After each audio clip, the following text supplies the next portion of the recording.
everyone, it's Elise. Welcome back to my channel, and today's video is going to be about why credit cards are keeping everybody in poverty. And that's because credit cards are a perpetual interest trap. The interest on credit cards is absolutely ridiculous. As opposed to a car loan or a home loan, credit card interest is significantly higher. The average credit card interest APR is 17 to 25%.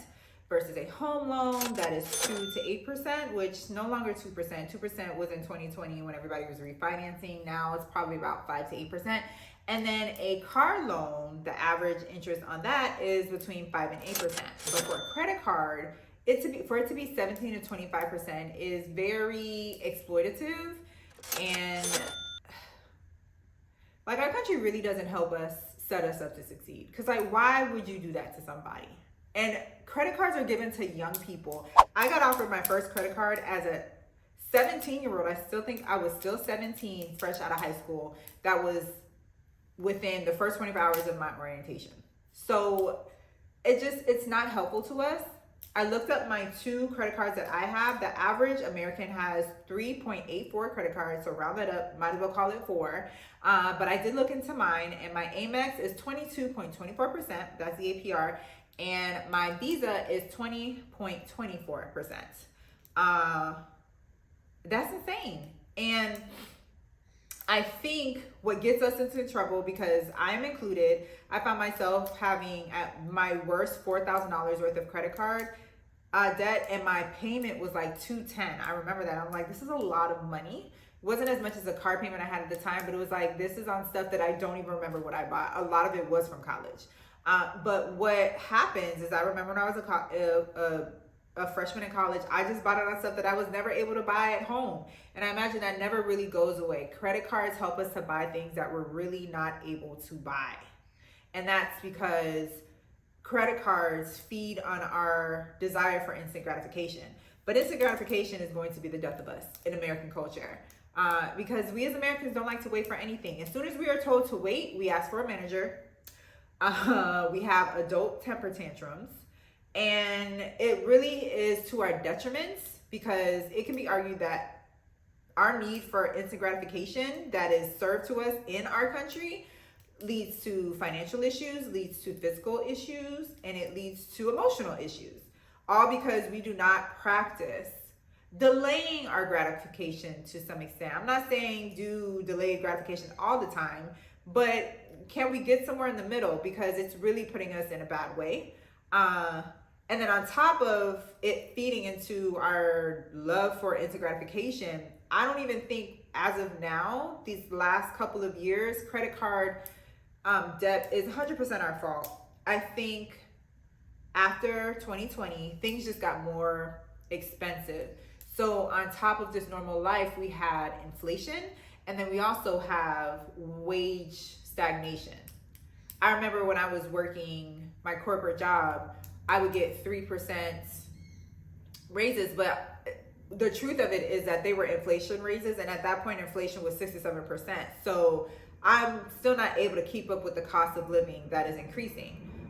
So I own my home, so it's not like my rent was going up, but things still go up, like gas, food, just regular necessities. So I think now, the last couple of years, I don't think we are using credit cards for going to the movies or putting a vacation on it or going on a shopping spree. I think we are using them now because we need to buy groceries, we need to put gas in our car to go to a job that isn't even paying all of our bills, but it's a means to an end, and it only snowballs because it is keeping us in poverty, because those bills only get higher. And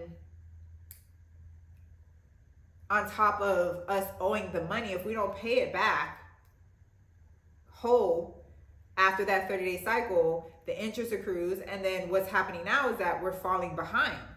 And so we get late fees. So it's just a blow everywhere you go. Like, you're getting hit with late fees, you're getting hit with interest, and it's really like disheartening. And that's why I wanted to make the video, because like there's just so many things going against us, and it's just like, it's too much. Like, that's my new saying, like, this is too much. I'm a millennial, so I looked up a little bit of information and about my age demographic.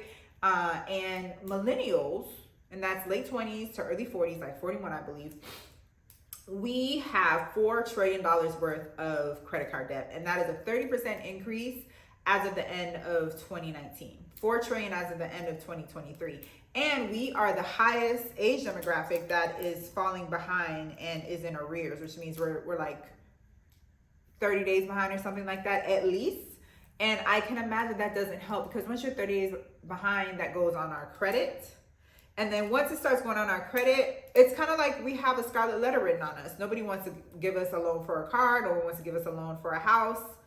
Or if they do, they're going to give it to us at higher interest. Or if they see that we're not paying our bills on time, if we want an apartment, they're like, well, you don't pay that on time. I don't know if I want to rent to you. So it's just like everything is stamped against us. And it just keeps us in a bad situation. The wealth gap the wealth gap is only getting bigger, because I was going to say there used to be a middle, like there was a low, middle, and rich. I don't know if like there's that much of a middle class anymore, and things like this contribute to it. There are more, like the fact that wages aren't going up and inflation is going up, but credit cards definitely help us to get hurt. And it's really frustrating because you end up living paycheck to paycheck and the money is just burnt. There's nothing for you left, high probability. And I'm just like, hopefully we can find a way out of it, but we will not be able to find a way out of it until we know that it is keeping us in a bad way. Credit cards, like as far as like what I did to try to get rid of it, it took me a minute, but now I'm at a place where I just use it as a debit card now. Like if I follow the budget that I have and that's it. But there are still times where, like, let's say maybe I'll go a year without having any balance, but there are some times I just want stuff and I just buy it. I did that a few months ago and I had to take a couple months to pay it off. So I think everybody has these wins where you get frustrated and like, I deserve it. And I'm not a really I deserve it type of person, but I think I'm a human being and I have emotions and I fall prey to my emotions. And I'm just trying to learn to cope with it as best as I can and make sure I don't fall off as often. It's more a not situation than a happening situation, but we really have to kind of be mindful of the things that are there to entrap us and just say no. Your favorite word is no. Do you want a credit card? No. Do you want Uber Eats? Do you want Netflix? Do you want Amazon Prime? No, I do not.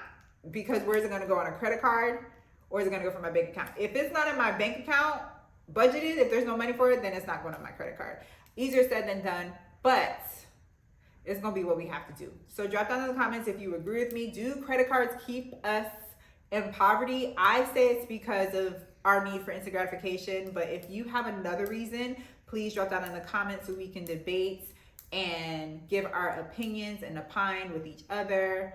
Until then, I will see you later. Please like this video, and so that the algorithm can push it out to more people so we can get the conversation going.